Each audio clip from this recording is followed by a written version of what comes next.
إذا كنت متشوقاً لرؤية مفاتن تركيا ولا تملك الكثير من الوقت وربما المال، فتوجه دون تفكير إلى مينياتورك.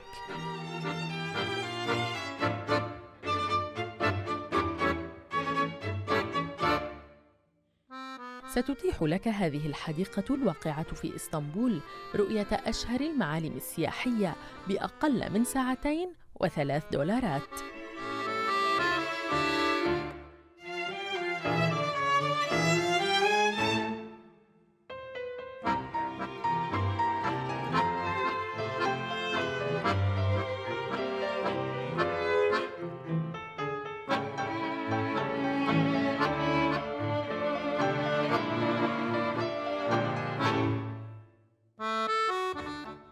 على خليج القرن الذهبي أخذت مينياتورك مكانها وأضاعت البوصلة عمداً غير معترفة بالاتجاهات، فمن جسر البوسفور وبرج الساعة وسط إسطنبول إلى معبد أرتميس وعجائب الدنيا السبع غرب الأناضول، ثم الجنوب وجبال النمرود التي تعد أعلى متحف مفتوح في العالم.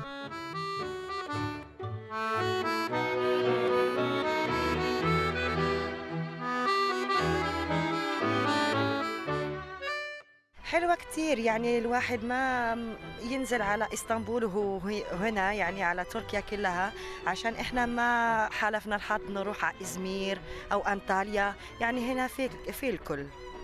طيب شو أكثر مجسم لفت نظرك بهي الحديقة؟ طبعا الآيا صوفيا، هيدي يعني عظيمة. مرحبا، يعطيك العافية.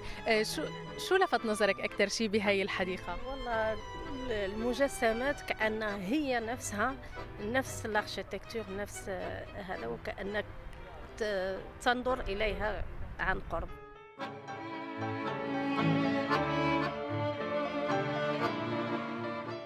رحلة واسعة عبر الزمن والحضارات تحدثك عن أكثر من 130 معلماً شهيراً، تتجاوز الحدود فتصحبك على غير موعد إلى القدس الشريف حيث قبة الصخرة والمسجد الأقصى.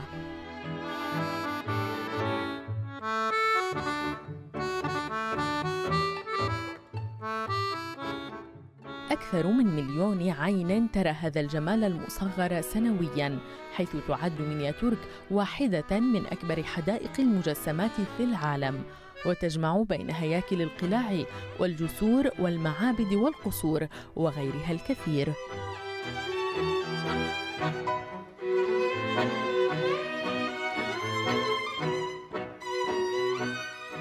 قوامها دقة الصنعة، وميزانها عين الناظر، منمنمات صغيرة تمثل أمامك بكافة تفاصيلها الخارجية وتثير فيك شغف زيارتها في أماكنها الحقيقية لاكتشافها من الداخل. أروى الباشا لبرنامج موزايك، اسطنبول.